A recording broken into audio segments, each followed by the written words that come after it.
ప్రియ దేవుని బిడ్డలారా, ఈనాటి దేవుని వాక్యానికి దేవుని వాక్యాన్ని ధ్యానించేందుకు మిమ్మల్ని అందరినీ ప్రేమతో ఆహ్వానిస్తున్నాను. మొదటి పట్టణము హోసియా గ్రంథము 6వ అధ్యాయము 1-6 వరకు.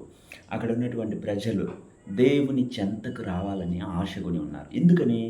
వారు పడే బాధల నుంచి, వారు పడే వేదనల నుండి విముక్తి పొందటానికి. అది తాత్కాలికంగా మాత్రమే. మళ్ళీ వాళ్ళు పాపానికి వెళ్ళిపోతారు. ప్రస్తుతంలో వాళ్ళు ఎదుర్కొన్నటువంటి కష్టాన్ని, బాధలను పోగొట్టుకునేదానికి దేవుని చెంతకు రావాలని ఆశపడటము మొదటి పట్టణంలో మనం చూస్తున్నాము. దేవుడైతే అలసిపోడండి. మనం ఎప్పుడూ ఆయన దగ్గరికి వెళ్ళాలని ఆశపడుతూ ఉంటాడు.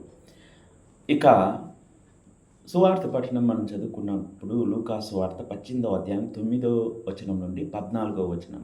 ఈ యొక్క వచనాలు మనము ఏం చూస్తామంటే, సుంకరి, పరిసేయుడు ఇద్దరు కూడా దేవాలయానికి వెళ్ళి ప్రార్థించే ఆ వైఖరిని మనం చూస్తాం. పరిసేయుడు చెప్తున్నాడు, ఒక్కటే ఒక మాకు దేవుడా అని అంటాడు.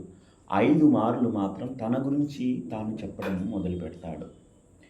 దేవుని దగ్గరికి వెళ్ళినటువంటి ఇద్దరు వ్యక్తుల్లో ఒకరేమో తమరెవరో తాము చూపించుకునే దానికి వెళ్తున్నారు. ఇంకొకరేమో దేవునికి తమ జీవితాన్ని అర్పించడానికి, దేవుని చూడటానికి వెళుతున్నాడు. పరిసేయుడు దూరంగా ఉండి కన్నులైనా పైకెత్తడానికి సాహసింపక తమ రొమ్ము బాదుకుంటూ దేవుని, అయ్యా నేను పాపిని అని చెప్పేసి వేడుకోవడము మనం వింటున్నాం. అటుమట వాక్యం సెలవిస్తూ ఉంది, వారిద్దరిలో క్షమింపబడి ఆశీర్వదింపబడి ఇంటికి వెళ్ళిన వారు ఆ సుంకరే కానీ ఈ పరిసేయుడు కాదు అని మాటలు మనం వింటున్నాము. చివరి వచనము, తన్ను తాను తగ్గించుకున్నవాడు హెచ్చింపబడతాడు, తను తాను హెచ్చింపబడిన వాడు తగ్గింపబడతాడు. This is the theme throughout the scripture we see.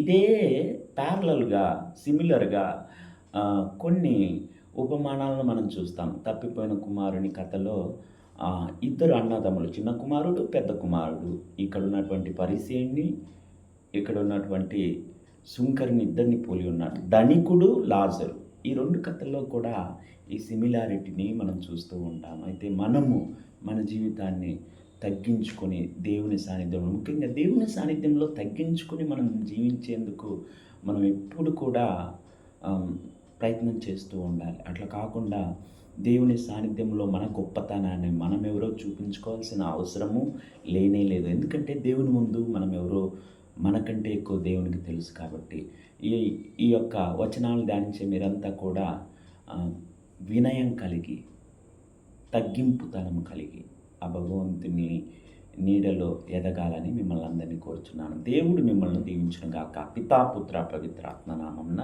Amen.